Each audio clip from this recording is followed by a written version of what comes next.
在一座群山环抱的山谷里面，有一个历史悠久的古村落。一条仅能容纳1车宽的水泥路面，直通每户人家门前。这里环境优美，清澈的山泉水从每家每户前流淌而过，沿路都安装了路灯。几十上百年的泥土房仍然矗立在这个山谷里面。这里原本是一个热闹非凡的古村落，但是如今这里寂静无声，空无一人。更惊讶的是，我们沿着古村落里的电线走向一路步行，沿途乱石成堆，没想到山顶上居然还有3栋房子。这里视野开阔，房子周围绿意盎然，圈养的家禽，忠心不二的狗，让这里充满了生机。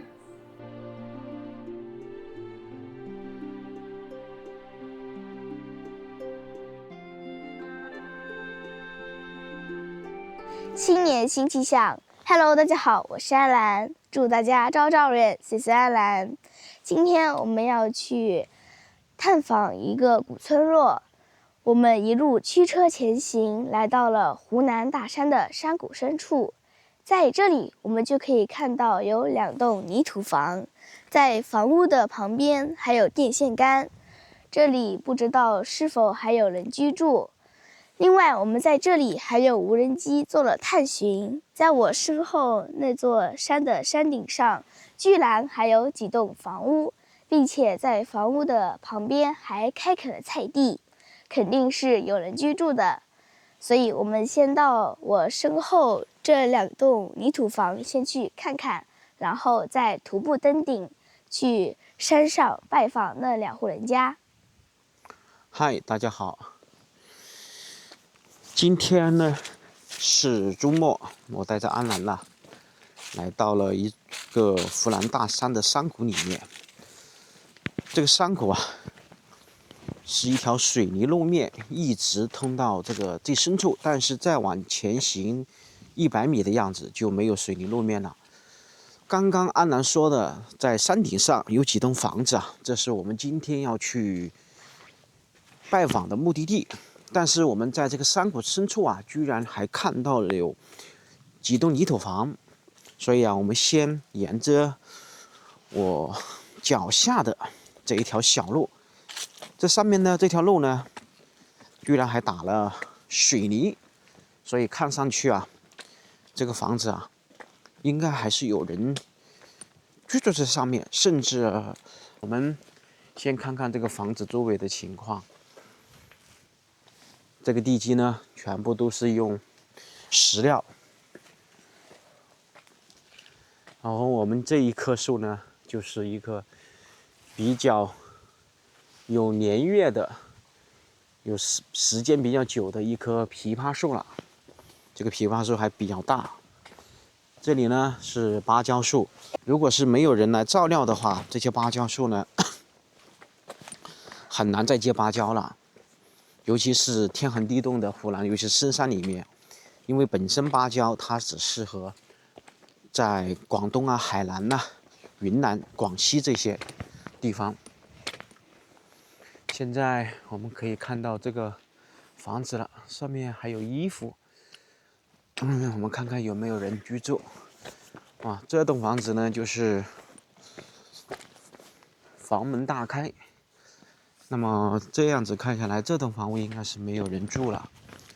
我们先大致的看一下，这个房子已经废弃了。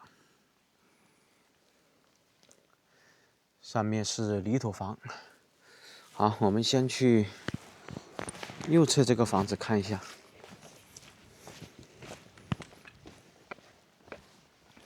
右侧这个房子呢，也是泥土房，只是在外墙做了点点粉刷。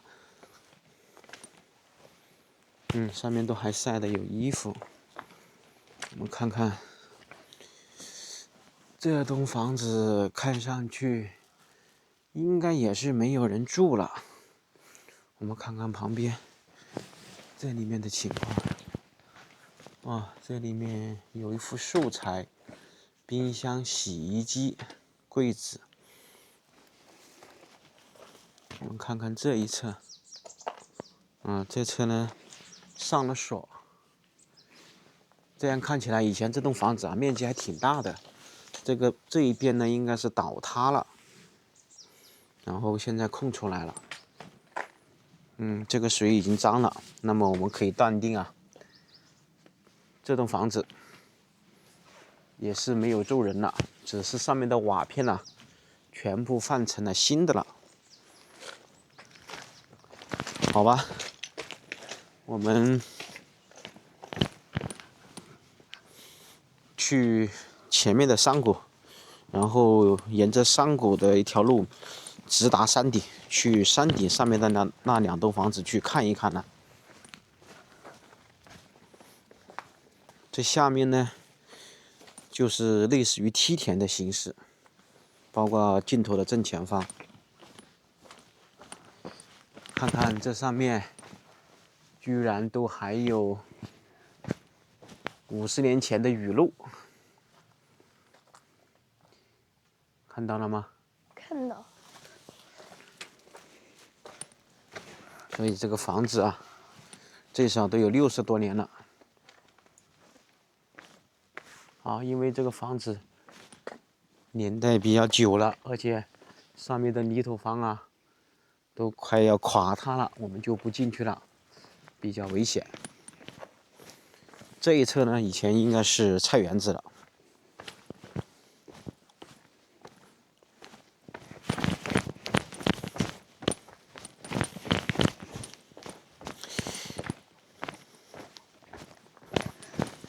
在大山里面，基本上都是梯田，然后呢，就是在山谷里面，正是一些水稻，利用天然的优势。这个地方就是种水稻的吧？这里可能种水稻，也可能是种红薯种玉米的地方。这里都还有村民以前栽的桃树板栗这棵树好像是桂花树吧？哎，对了，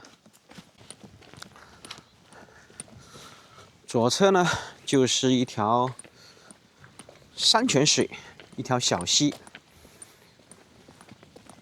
所以以前住在这个山谷里面的人可以说是小桥流水人家。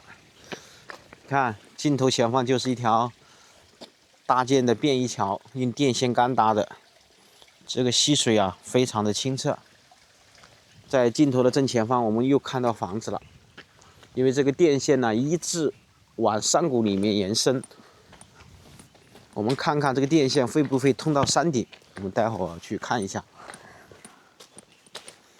这一片以前都是种水稻的。这里呢就肯定是种水稻了，因为这里阳光更充足，并且它这里都是挨着小溪的，这个山泉水很冰凉。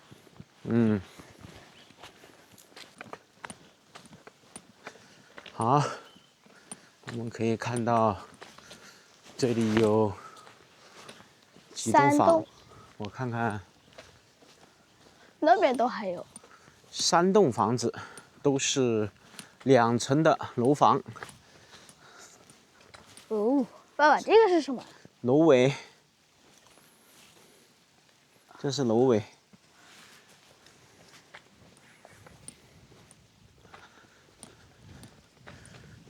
这里还装了路灯，所以以前这个村落还算挺不错的。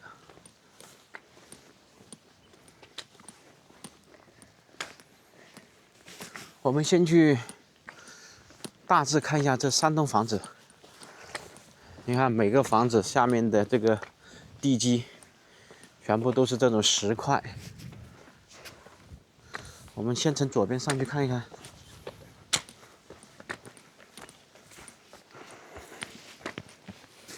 先走上面这栋，外墙做过粉砂装饰的，我们先去看一下。这里都有一个蓄水池，是的，这里里是都装了一个锅，可以看电视的。视。现在已经废弃在这里了。看，在湖南呢，这种吊脚楼特别多。这个房子还是有一定的特色的。光从远处看，这个房子像是红砖黄，不会想到它是泥头房。一旦等这个装饰的外墙脱落以后，里面的泥头就显现出来了。先上去看一下，你看这里面都还有冰箱、椅子。它外面装了一层玻璃。这里厨具一应俱全，应该是没有废弃太久。上了锁。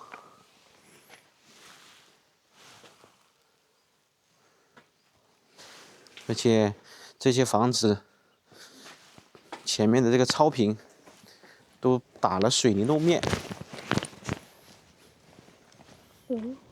这里呢是可以走到这一户人家去，但是现在这个木头应该不是特别牢固了，我们就不进去了。对面应该那里是养猪的。这个房子建在这个山谷里面啊，风景环境啊，非常的不错，背靠大山。然后这边呢，视线特别空旷。通过我现在拍摄的镜头，大家可以看到这个天空啊，是不是风景美如画？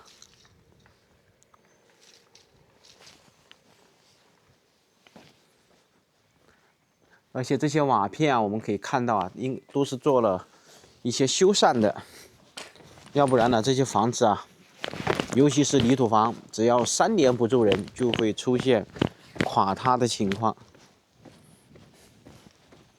它这里的这个灶，看一下。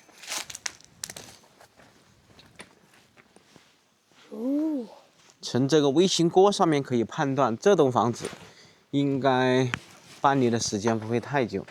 这2栋房应该，就搬离的时间会比较久了。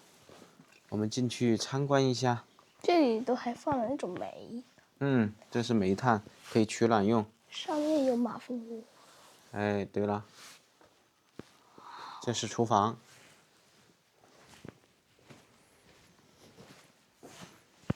上面好多这种马蜂窝，有些都脱落了。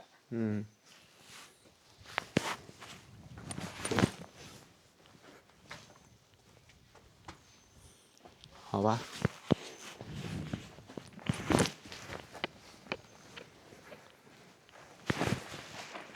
这栋房子也上锁了。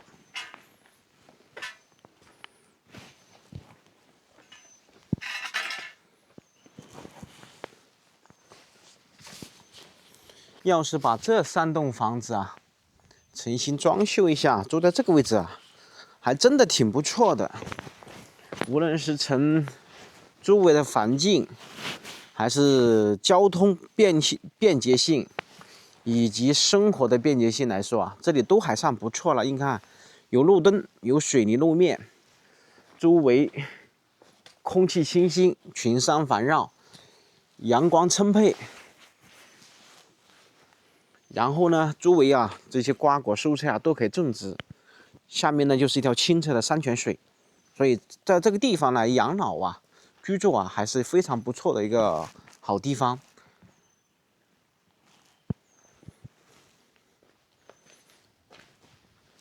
这里呢也有一口寿材，这是人家的一个厅堂。这栋房子也是废弃的时间会比较久了，我们就不进去里面参观了。这3栋房子都是泥头房，旁边这栋房子呢就倒塌了，下面这个地基都是用石头做的一个累积。这边应该也是养猪的。这个应该废弃的时间还是蛮久的。而且这个水泥路面呢，一直打到这3户人家的门口了，非常的便利。然后这个位置呢，可以把它再挖深一点，做一口池塘，这里养养鸭、养养鹅啊，养点鱼什么的还是可以的，因为这里面水不缺。旁边就是公路，出行还是蛮方便的。这里以前也是个养猪的地方，但是这边已经完全垮塌了。刚刚我用无人机飞的时候啊，通过高空俯视这3栋房子上面的瓦片呢，都还是做了一些修缮的。电线呢，就一直往山谷里面再往山谷里面延伸了。而且这个电线杆架设的新旧程度来看，应该是一直有电通到山谷深处的。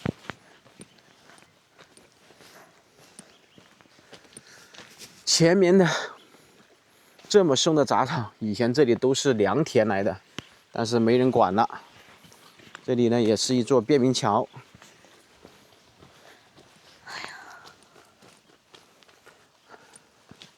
好，水泥路面呢，基本上打到这里就没有了，但是电线还一直往山谷、往山顶在延伸，所以啊，山顶上的用电需求都是通过山底的这个电供上去的。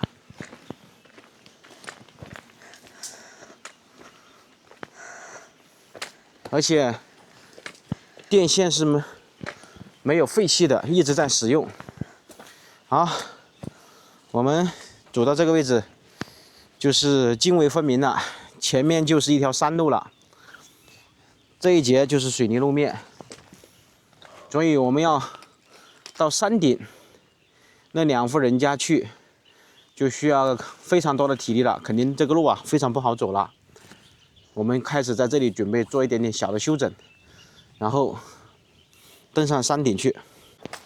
好，我们刚刚修整了半个小时，把一些冬天穿的衣服啊、厚的衣服啊放到车上了，因为我们要一路爬山上去，距离差不多有2.5公里的这种非常难走的这种山路。这个山路也是后期通过挖掘机重新扩宽的一条路面，以前肯定是非常窄的一条山路了。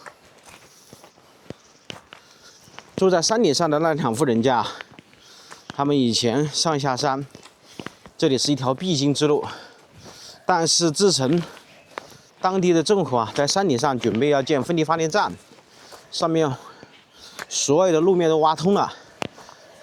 因为我刚刚通过无人机看到啊，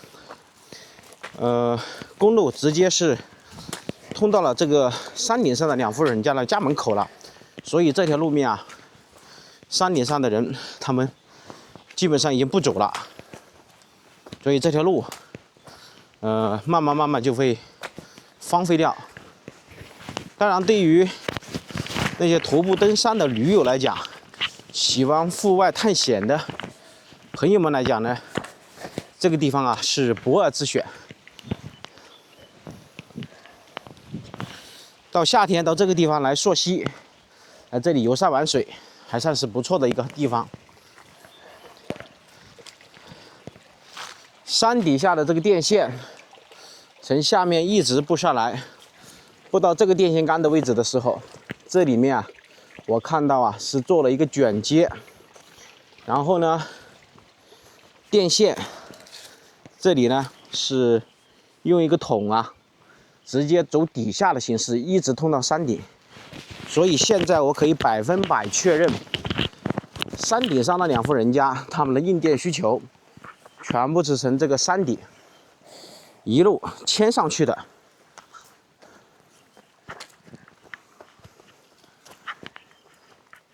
这个电线杆呢，保守有15年左右了，所以这里边的电路供电呢，到山顶上啊，差不多有接近20年。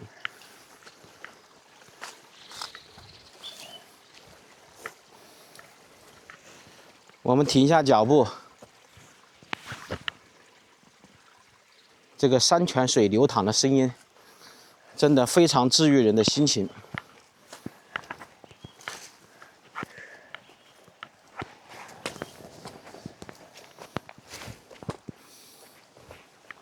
好，我们慢慢的徒步上山，当然不要太急，因为我们是一路上去都是陡坡，所以不能操之过急，而且路特别不好走。这几天啊，连续出了接近有5天的大太阳，要不然这个路面啊，压根儿没办法走。前段时间，湖南这里下了5天雨。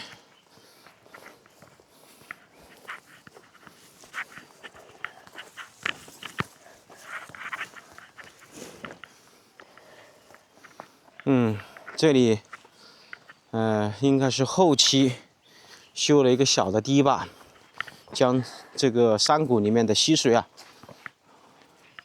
阻隔住。在有需要的时候啊，浇灌下面的一些土地啊、农田什么的。但是呢，这里已经失去了它往日的作用了，因为刚刚我们上来的时候，第一个2栋房子。看上去，有栋房子应该是有人住。另外呢，4栋房子呢，已经确定是没有人住了。这个地方的环境啊，对比我们以前去过的一些山谷啊，这个地方啊，真的是适合在这里居住，因为毕竟啊，水泥路面直通家门口，居然还有路灯。所以无论是从交通方面，这个衣食住行方面都不会太差，因为你的小车大车都能够开到家门口，而且距离镇上的距离呀，只有20公里，还是比较便利的。当然，要是在几十年前住在这个山谷里面的人要去外面买东西，那个时候靠步行的话，那基本上就真的不是一丁点的距离了，非常难走。我们现在可以刚刚看到那个山脚下那个布的电线，这个黑色的管子啊，一直埋到右手边，一路通到山顶上去的。这些路面已经被这个雨水冲刷的不成样子了，乱石成堆。电线杆都倒了。这里以前都是有电线杆的，但是也是废弃了。所以为什么山底下这个电呢，直接走地下，又安全又方便又省时省力，用这种黑皮这样套上去的这个管子啊，又耐用。因为这个路面什么车都不能走了，再好的摩托车技术都没办法开的，小心不要崴到脚了。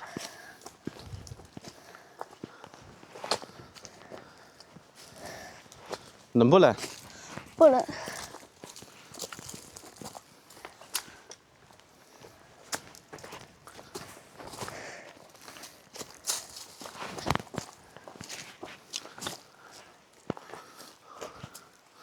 好，我们站在这个位置，再来看一下这个山谷下面，再看看这个天空，像不像棉花糖？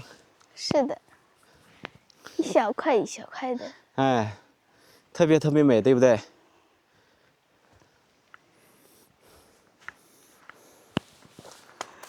好吧，继续前行。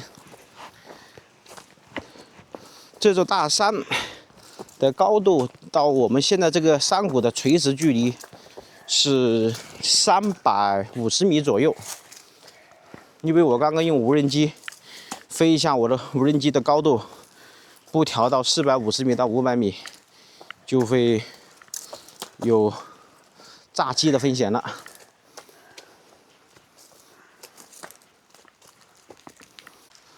看看我左侧这个石头，要是下大雨的时候啊，因为这个石头和下面的距离落差有20-30米高，这个形成的水积称流啊，就会有一个小型的瀑布会显现出来。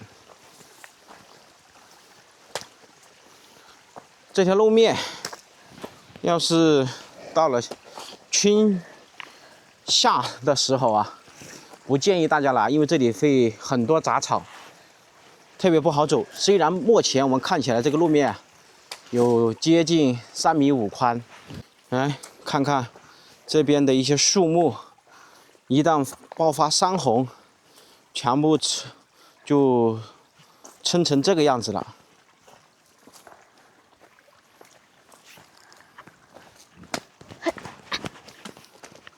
所以下雨天啊，是肯定不建议大家进山的，尤其是一些陌生的山区。我们现在走的这条路呢，就是条乱石堆了，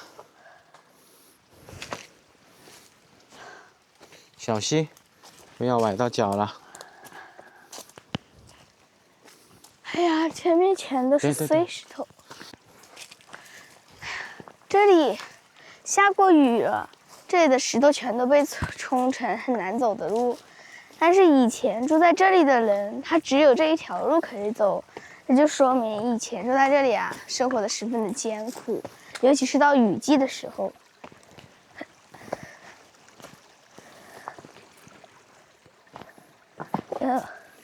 小心！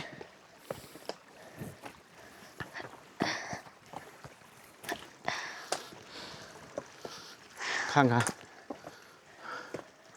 以前这条路肯定是非常好走的一条路，因为没什么人走了，没有人维护了，再加上这个山洪爆发，把这个路面呢彻底给冲毁了，所以所有这些石头啊全部裸露出来了。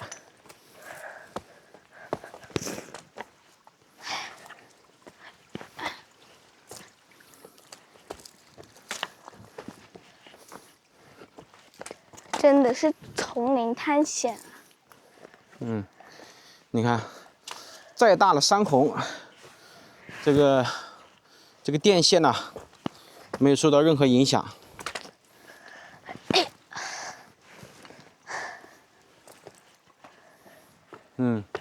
小心。对，要用棍子先探一下路。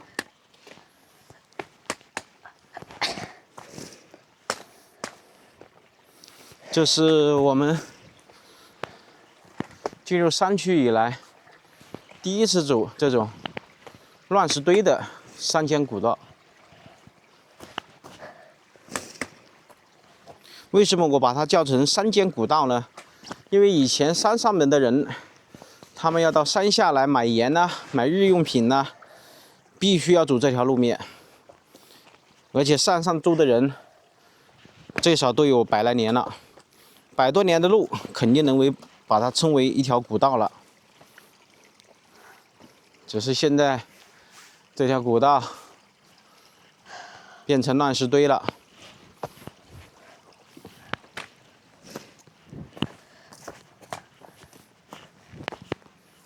右边你看看，那里应该都有人在下面把石头重新做了一个修缮，看到吗？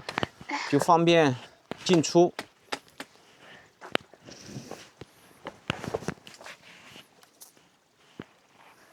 注意安全啊！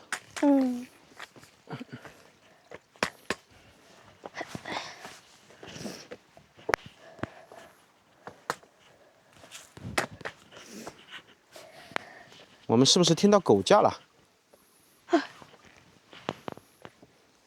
是有一点点狗的叫声。那么山顶上应该是养了狗。奇怪了，没看到房子。还没到，要到那个山顶的最尖上。我们这里看上去直线距离只有400-500米远了，但是要走到那山顶上去，都还有1.5公里。我们已经走了1.5公里左右了。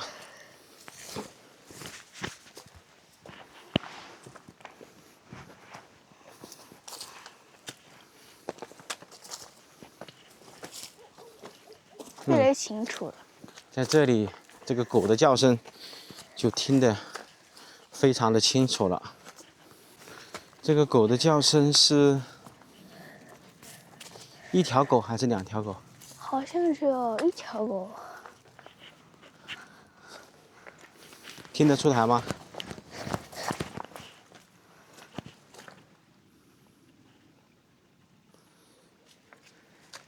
好像只有1条狗。嗯。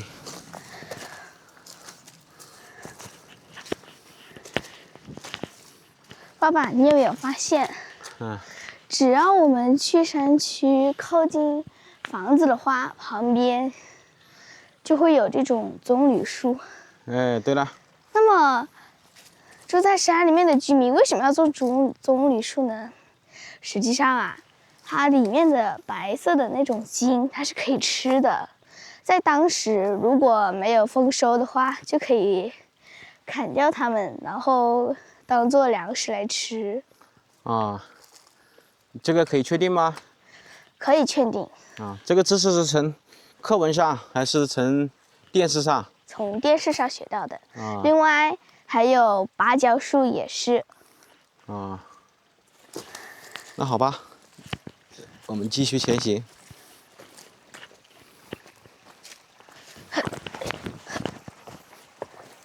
小心啊，这个坡不好走。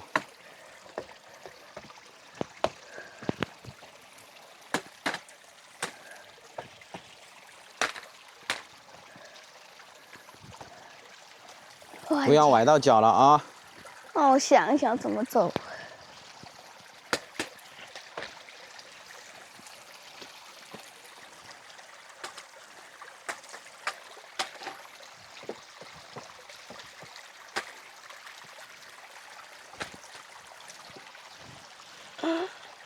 要帮忙吧？我看一下。啊，动一下脑筋，把你的智慧发挥出来。感觉这个棍子变成累赘了，放这里。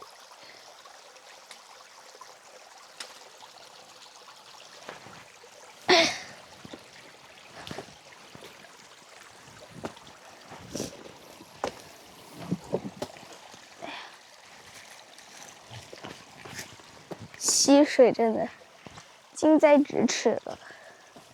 嗯，是的。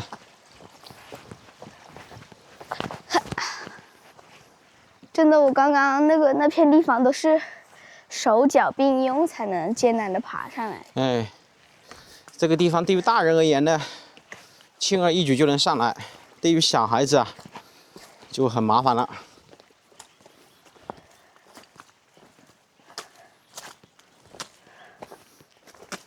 刚刚在这个山谷里面，我居然都看到了羊屎，所以这里面山羊会跑到这里面来吃草了。我们再来拍拍天空吧，美不美？好漂亮啊！感觉就像在新疆那边迁徙的牛羊一样。哎，这就是一线天呐！非常狭窄的一条山谷了。哎呀，这个是什么东西？好像一片豆荚。像那种以前吃过的刀豆，但是这是野生的，这个有毒，就不能吃了。电线又在这里出现了。这个黑色的电线一路拉到山顶上，但是这种电线还是不能触摸，防止触电。要是看看我们的运气好不好，看看山顶上的人在不在家，因为现在他们出行都不走这条路了，因为山上都已经挖了泥巴路，跟他们出行。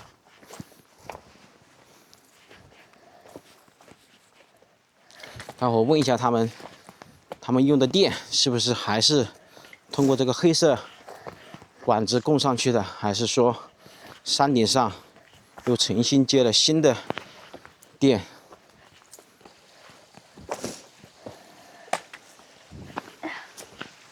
所以要在这个山谷里面架电线，一直供这32户人家通电，工程量可不小。所以最简洁的方式就是把电埋到地底下。前面那个黄色的是什么部分？看到了吗，安兰？哪个黄色？这里。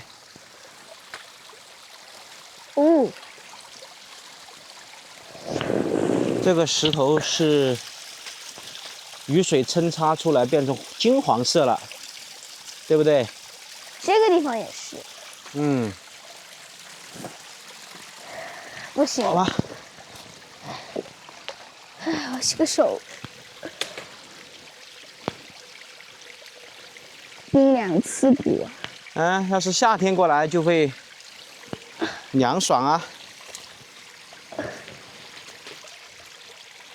这里已经被冲刷出一个烂石堆了。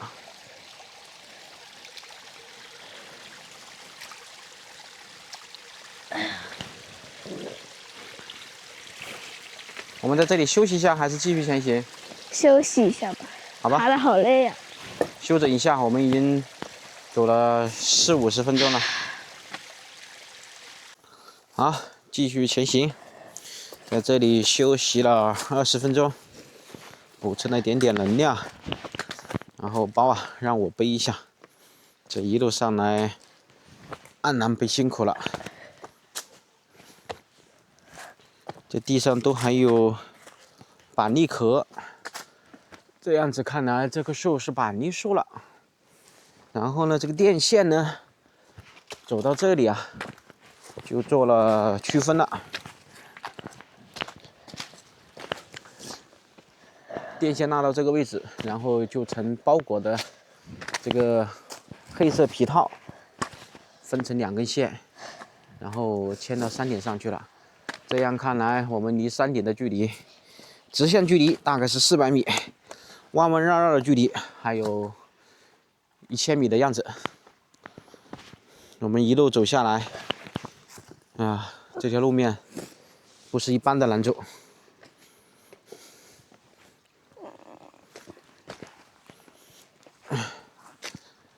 走到这里呢，我又看到了一个与众不同的地方。以前住在这里面的村民啊，这里挖了一条水渠，看到了吗？人工在山顶上开凿的一条水渠，所以看这个水流顺着这条沟往下流的，然后呢，沿着这个山体一直开挖。那么以前在山顶上，他们种庄稼、种红薯、种一些经济作物的话，就通过我前面这条人工的一条水流啊，进行灌溉。好吧，我们去山顶吧。所以以前住在这个大山里面的人呐，生活可不是一般的艰苦啊。这里的村民是绞尽脑汁，想方设法，要在这些石头山上种一些养家糊口的经济作物，还要供孩子们读书，把他们培养成才，走出这座大山。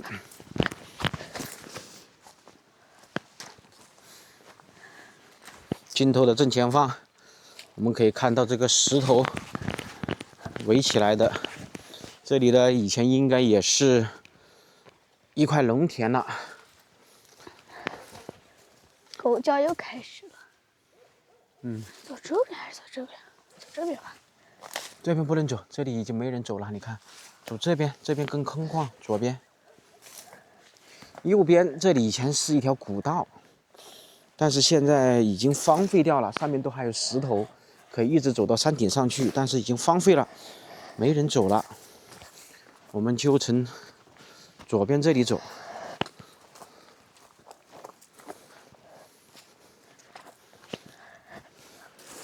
以前这个位置都是开过荒的、种过庄稼的地方了。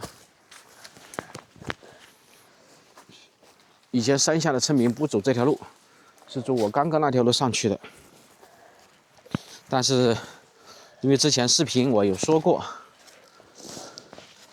山上的人呢，他们下山了不走这条路了，除非是养山羊的人呢，到这个山里面。来偶尔来照料一下，看一下。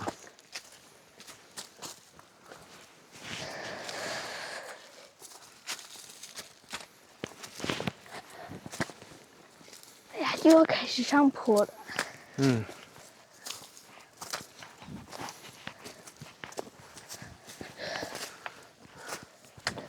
这个坡度70、80度的陡坡。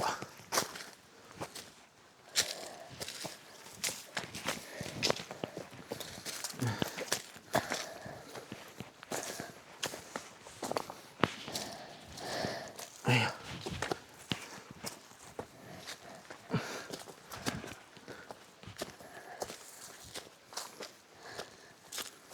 哎呀，好累啊！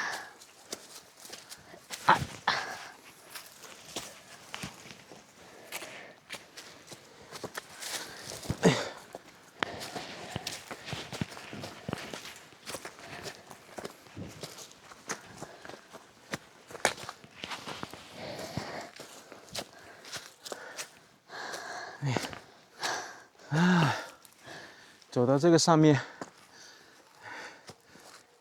就豁然开朗了。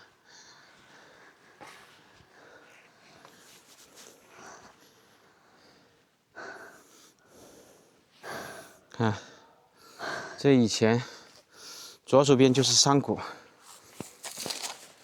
以前呢，现在我们走的这条路啊，都是重新开挖过的，但是彻底废弃了。可能当初这里准备把它扩宽，修成一条简易公路，上下山的。哪成想，山顶上被政府部门全部修得四通八达，要在山顶上修风力发电站。对于山顶上的人而言呢，他们出行就更便捷、更容易了。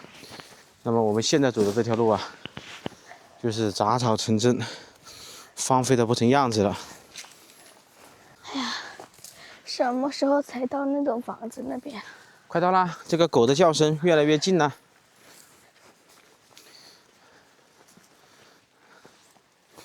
以前像这些地方都是田地终于快到了，还有500、600米吧，应该。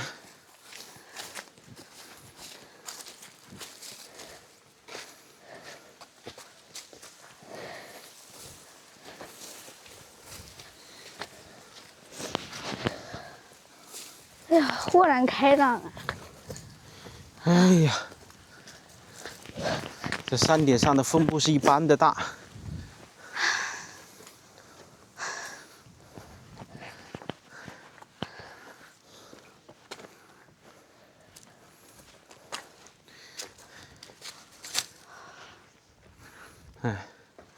以前这个位置应该也是有人住的，但是现在也是荒废了。现在在大山里面，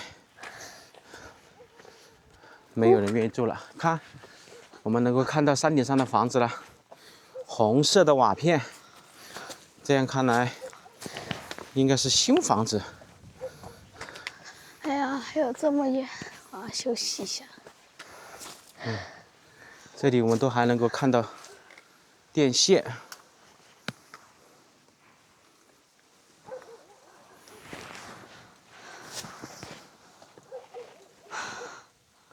哎，就一条狗。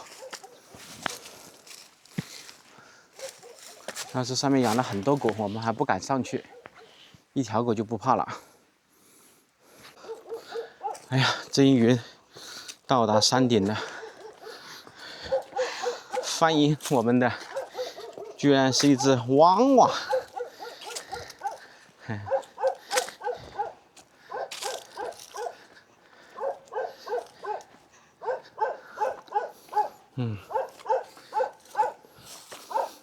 是的，一条黄色的小狗，一条黄色的家狗在守护家园呢。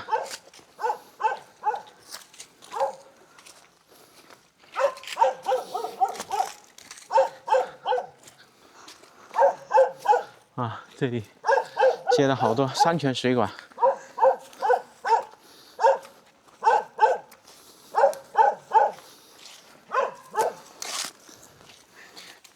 这个狗不会咬人，没有问题。啊，这是泥土房，还以为是红砖房呢。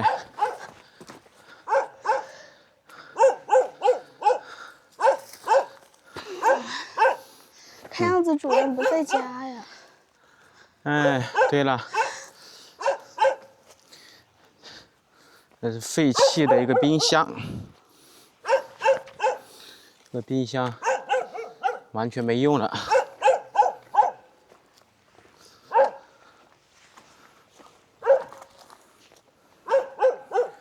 啊，这是上面架的电线，这是一片桃林。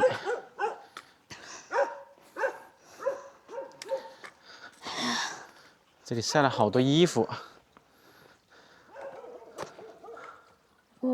这好像是个鱼池吧？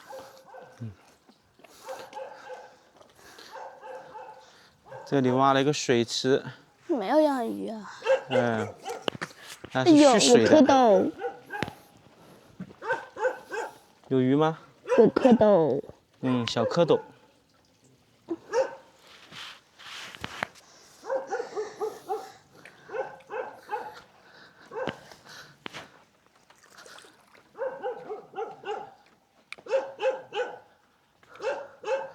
这个泥土旁还做了一些装饰，搞了玻璃、铝合金门窗，外面做了粉纱，所以从远处看，这个房子像是新房子，走近一看，也是几十年的泥土房了。现在有人住，所以这房子啊，看上去没有出现任何太大的损伤。有人在家吗？你好，有人在家吗？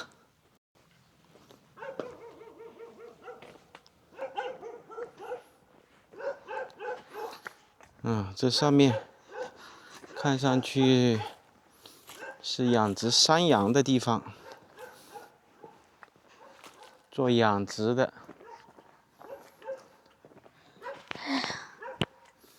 这里都还有他们用过的工具。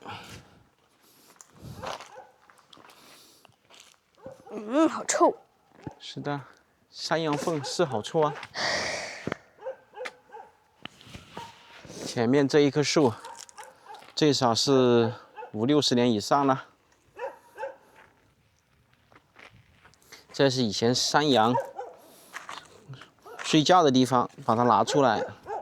尤其是到了阴雨潮湿的时候，山羊不能够一直让它站在太潮湿的地方，就容易生病，所以他就做了一个木架子，就让山羊在上面。看到了吗？好吧，这是铃铛。对的，挂在山羊上的铃铛。我们去前面那户人家看一看，它发出的声音一模一样。这上面晒的衣服看起来应该都是一些中老年人，最少有2个人住在这上面。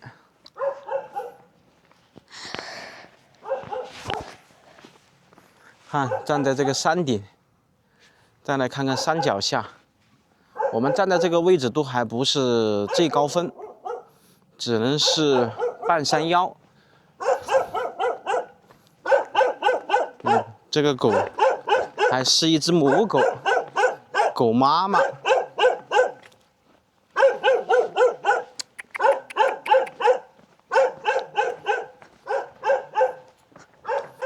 以前这一片都是桃林啊，到了春天这里来，桃花遍地开啊。另一边好像也有狗叫。这上面的面积还挺大的，这样看来，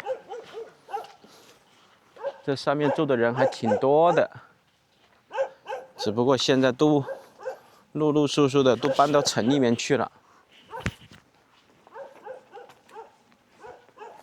啊，在对面那个树上面，好大一个马蜂窝啊，看到了吗？所以夏天从这里经过的时候，还比较麻烦。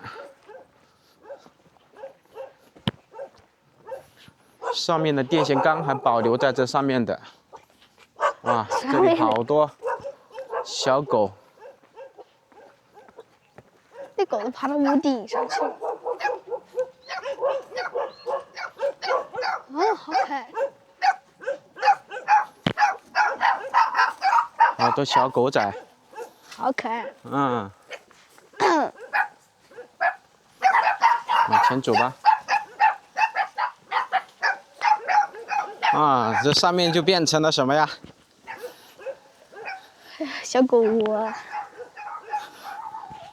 汪汪汪汪汪汪汪是什么呀？汪汪队了，哈哈哈哈。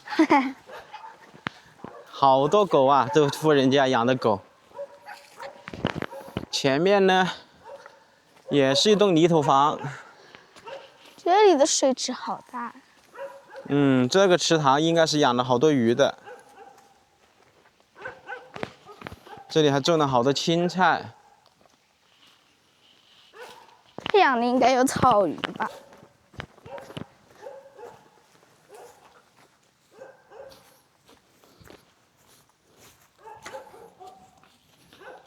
啊，这是一口非常久的一口池塘了。这个池塘最少都挖了几十年了，水。因为我们可以看到那个池塘那里都还有青石板，所以以前住在这山上的人呐，在这里面呢，洗菜呀、洗衣服啊。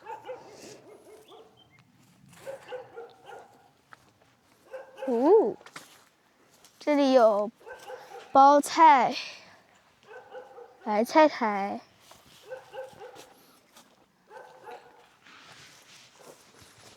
啊，这个菜园子种的菜都已经开花了。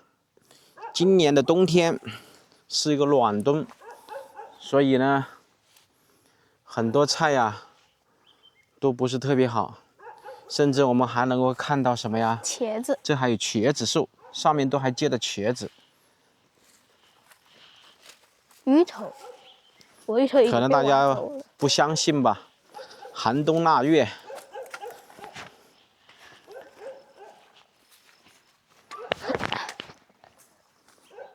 因为现在的温度因为今年的天气特别反常，整个冬天居然就冷那么2-3天，一下子就是高温，一旦太阳出来就是20度到25度。看来这个冬天又不能下雪了。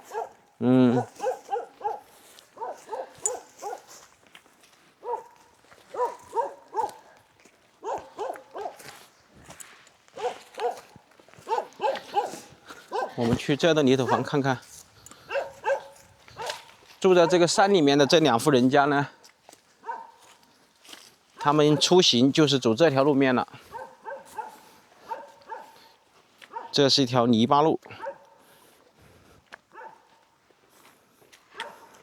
但是走的比较紧实。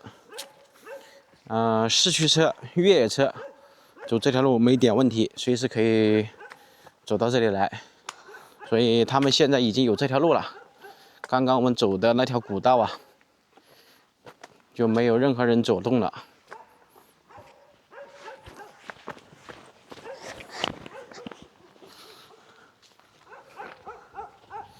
以前这一片是一片肥沃的土地，时至今日，住在这里的这户人家呀，都还种了好多青菜。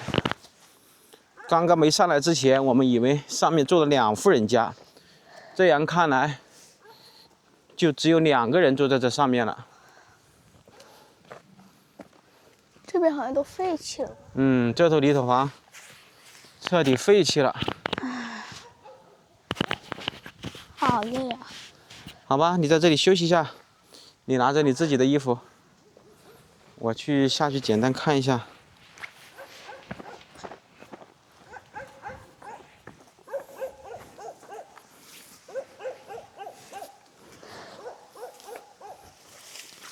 哎呀，这栋房子看起来废弃了几十年了。对面都是芭蕉树，这些芭蕉树也就只能是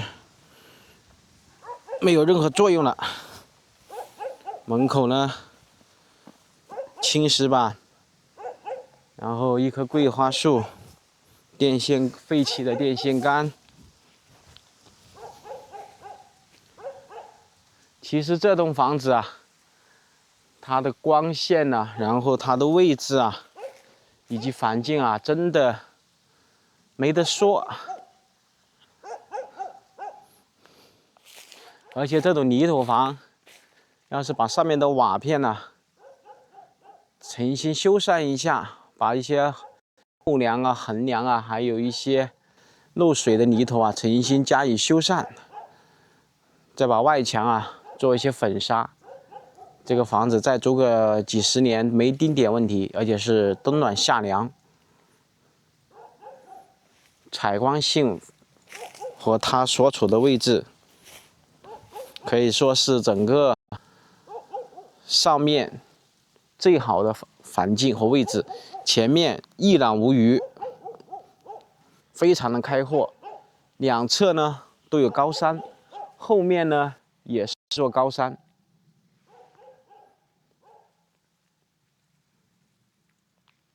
现在又有公路直通家门口。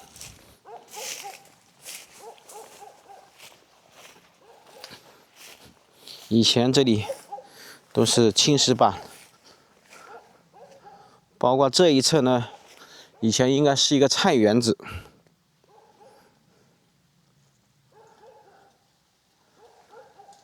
尤其是这些废弃的古村落周围，都会以前有村民栽种的果树，像柿子树、板栗树、桃子树、红枣树。所以几十年不打理，这里就变成了野生的了。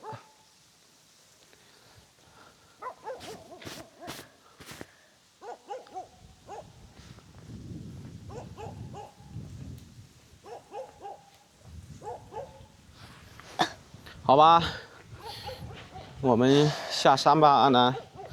今天我们的运气不佳，没有遇到主人在家。这个时候才中午的1点半钟不到，这户主人家就出去做事情去了，太勤劳了。所以有人住的地方啊，整个这个路面啊都会清理的比较干净，比较宽敞。要是这里没有人，要是这个地方没有人住了，最多2年，这里就没办法进来了。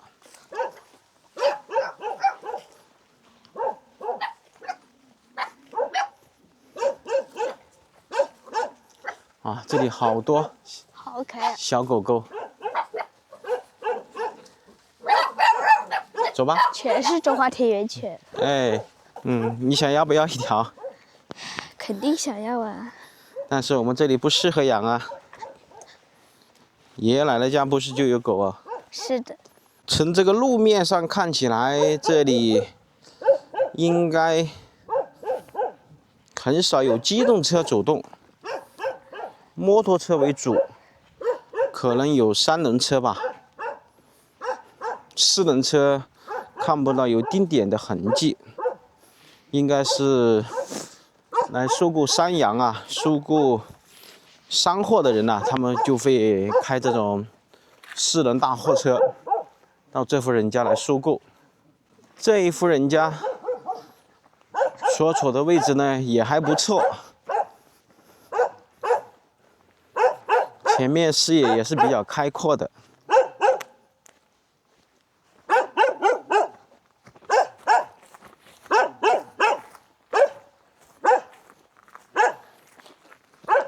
好吧，今天的运气不佳，我们再来看看这些桃子树上面这些袋子啊，应该都是保护桃子的，因为在这个山顶上肯定有很多这种鸟啊，跑到这上面来吃桃。然后这户山顶上的人呢，刚刚转了一圈呐、养了2只鸡，没看到养鸭、养猪、养牛、养鹅什么的。我们只看到这里啊，前面养了一只小猫咪，在我镜头的正前方在晒太阳。然后呢，那里有2只鸡，在一条狗。这边呢就是山羊。